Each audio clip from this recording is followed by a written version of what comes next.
What's up guys, I'm Nathan and in this video I'm going to be ranking all of the limited raid characters in Roblox Anime Dimensions. There are 7 of them right now and we'll be ranking all of them. The reason I'm doing this video, it might seem a little bit similar to yesterday's video, but the thing is, yesterday initially I actually put the title wrong. I said top 5 limited ones and then I accidentally put this thing, and there were actually a couple of people that mentioned that's why I fixed the title now. So now you will just see the top 5 raid characters. So this one's going to actually be for the best limited ones, because of course I did tell you that out of those characters you definitely want to prioritize getting the limited ones first, even if there are unlimited ones that are better, just because the limited ones are just going to give you more stat collection points, which is why I'm just making this just so that you know which ones to prioritize, because of course not everyone's going to be able to get every single character. Starting off on 7th place is going to be Demon Lord Rimuru. He is a good character for beginners, but overall, at least if you're looking at like players that have just been playing for a lot longer, he's completely useless. Now he does give you a lot of iframes, so for a beginner player, I definitely wouldn't, I would say probably place him in 5th for a beginner, but because he has a lot of iframes and lifesteal. However, late game this character is completely useless because the damage is kind of mid, and of course the lifesteal is completely useless when you already get the lifesteal substat from the 100k stat collection points. So overall I would say at least if you're already past like level 106 even, definitely don't bother about this character. However, if you're a beginner and want to get a character after getting Esper and Eren, not a bad character to get, I would say. In 6th place is going to be Infinity Gojo. Infinity Gojo is a fairly decent character, and his first and second moves, they do crappy damage. His third move does give you iframes, and his ultimate does good damage and burst, and also allow you to spam your moves. It's just that I feel like the other raid characters are overall doing more damage and overall just more useful than Infinity Gojo. And Infinity Gojo just isn't really useful anymore compared to any of the characters, because even as a dimension assist, there are characters like Gilgamesh and stuff that are doing basically the same thing and are even better as the main, which is why I'm just putting him in 6th place. I wouldn't say you should prioritize this character unless you just like how he looks or something, because honestly every character that is below the top 3 are pretty much not meta, and it's technically your wish. This is just for the performance, of course. In 5th place, I'm gonna go ahead and put Asdeath. Asdeath is decent, not really, she kind of lacks in mobility.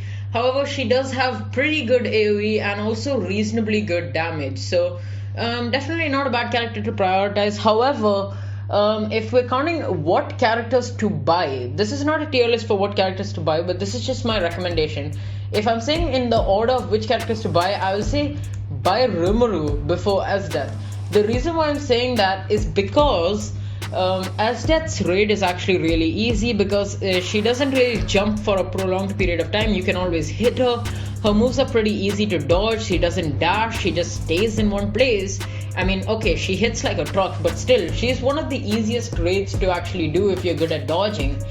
Which is why I would say try to get her as a drop, and Rimuru is definitely a cooler character. Asdeath is still pretty good, but yeah, but since we're looking at performance, yeah, Asdeath is gonna be in 5th.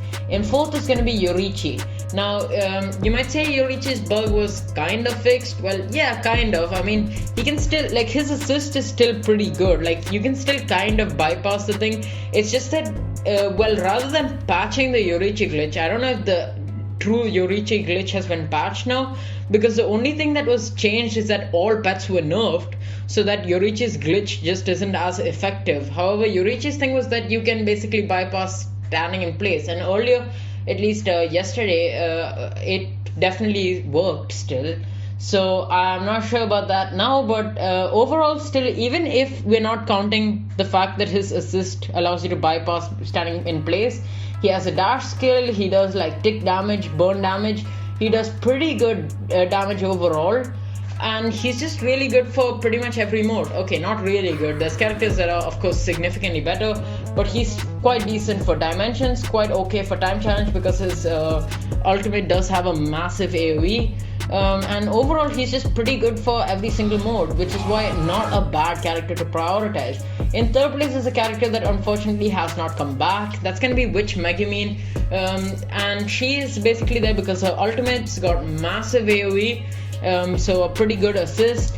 Third skill is kind of like lock on, and just overall like all of her moves are pretty decent. Like they do quite good damage. Of course she does not really have much mobility, but overall a pretty nice character to use, and also of course kind of flexing rights because you would have to be like an OG player to have actually got this character.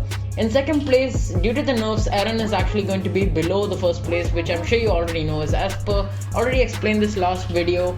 Basically it's because Eren, well, nerfed in the sense his third skill, when you spam the second skill, before it used to give pet energy, because and since you're spamming it, you would get a lot of pet energy, and if you're using a pet like Kurmi, then you can just use the third skill and spam all over again, which is really broken. But now it really does not give that much pet energy, and Esper actually gives much more pet energy because all the pets were kind of nerfed. They all require more pet energy, and some characters still give the same amount of pet energy, and some characters were buffed to make it kind of in accordance with the new amount that's needed, because the new amount of pet energy that's needed is actually 10 times the previous thing.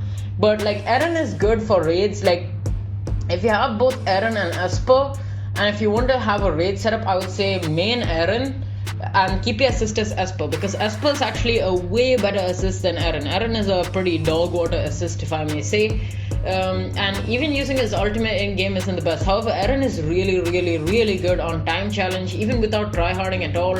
Just randomly pressing your moves, you will easily get 800 to even 1000 score on time challenge, which is pretty nice. Esper is just overall better because way better main for dimensions. Of course a meta assist, pretty good on raids. Like even if you will die on Eren, you definitely don't need to reset at Esper. Esper's third move resets your cooldowns, and overall an easier character to use would be Esper. But Eren is still definitely worth using, so if you got him, don't be upset. Like Eren is still, I would say, in the best raid team. Eren would be the main, and then Esper and whatever other character you want as an assist. Like you could have Gilgamesh or Broly depending on what mode you're using it for. But that's pretty much it for this tier list, so thank you guys for watching. Make sure to like and subscribe if you haven't already, and also guys, let me know what you guys want to see in my next video, and I'll catch you guys in the next one. See ya.